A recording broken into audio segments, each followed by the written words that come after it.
Hi guys, how are you doing? Então, gente, vamos aprender essa bagaça logo do verbo to be? Será que você sabe? Então, gente, tantas pessoas falam sobre esse verbo to be, mas será que você realmente sabe o que significa o verbo to be? O para que ele usa? Ou por que ele existe? Ou por que tantas pessoas falam desse verbo to be? Você quer saber? Continua aqui comigo.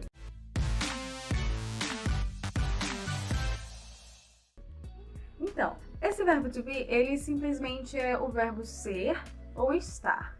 Então, ele está no infinitivo.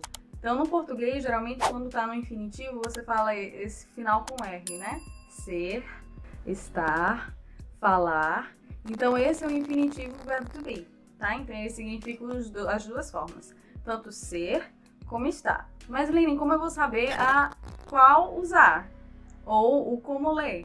Então, no contexto, você vai ver a diferença dos dois, tá? Então, é super simples. Quanto mais você pratica, mais fica super fácil para você.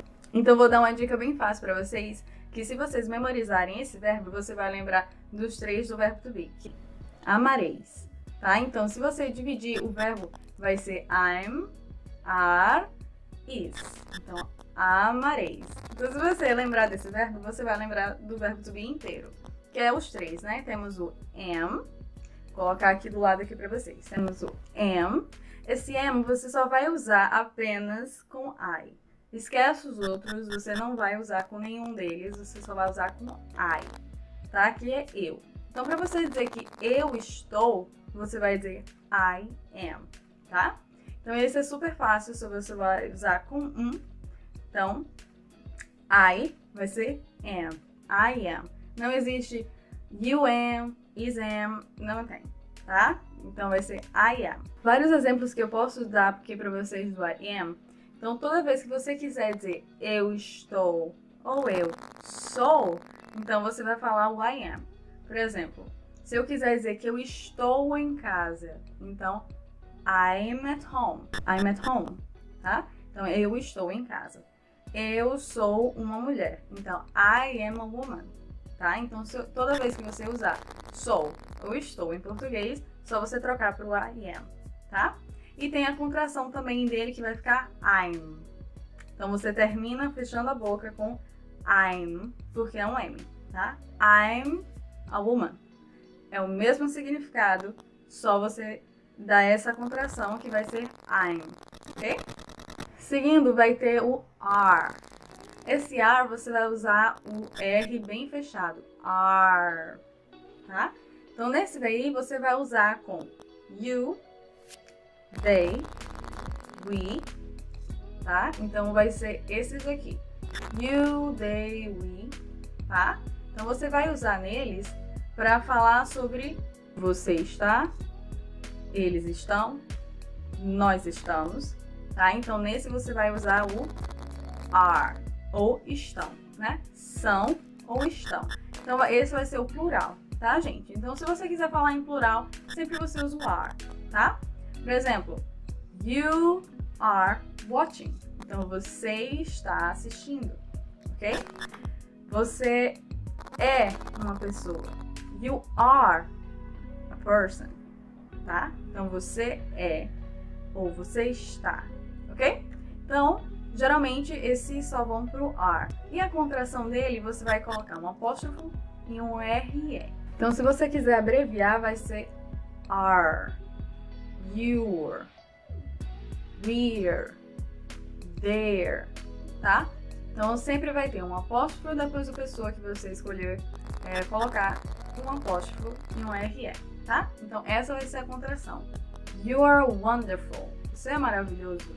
You're watching. Então, você está assistindo, tá? Então, geralmente é só essa abreviação que você tem que usar, que muitas pessoas se atrapalham muito, né?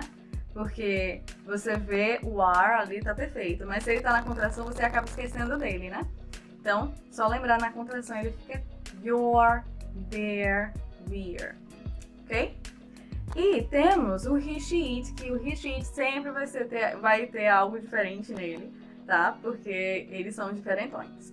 Então, sempre você vai ter que colocar alguma coisa diferente. E nesse caso, do verbo to be, vai ser o is, tá? Is. Então, nesse caso, você só vai usar para ele, ela e o it. Ok? Esse it você vai usar para objetos e você vai usar para animais. Ok?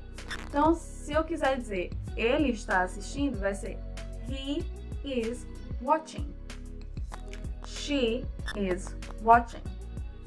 It is watching. Tá? E a abreviação dele vai ser só um S. Vai ser um apóstrofo e um S. Então, você vai dizer he's watching, she's watching, it's watching. Ok? Então, só você prestar bem atenção, vai ser só um S no final. Ok? It's, his, she's. Ok? Então, se você quiser essa dica para você nunca mais esquecer o verbo to be, que é o verbo amareis, então vai ter o am, o are e o is. Tá? Então, se você sempre lembrar desse verbo, você vai lembrar de todos do verbo to be. Se vier aquela provinha de inglês que você vai ficar se perguntando, meu Deus, lá vem o verbo to be de novo. Você lembra do amarei, tá? Você lembra do amarei. Só lembrando que o you não tem plural, tá, gente? Então, o you sempre vai ser you, com você ou com vocês, ok? Então, se você quiser falar vocês, vocês estão bem. Então, infelizmente, não tem o yous, tá? Então, se você estiver pensando que você vai usar o yous, não fale isso, tá? No contexto, dá pra entender um pouco essa diferença, tá? Mas, infelizmente, eles não usam o yous. E como eu vou saber que tem a diferença? Geralmente, eles sempre colocam outra palavra depois do you. You guys, you all, tá? Sempre pra dar aquela generalizada pra você saber que é plural. Tá? Mas geralmente no contexto, se tá falando tudo em plural, se tem outras pessoas, você sempre vai saber que tá falando com uma, além de duas pessoas. Ou duas pessoas, tá?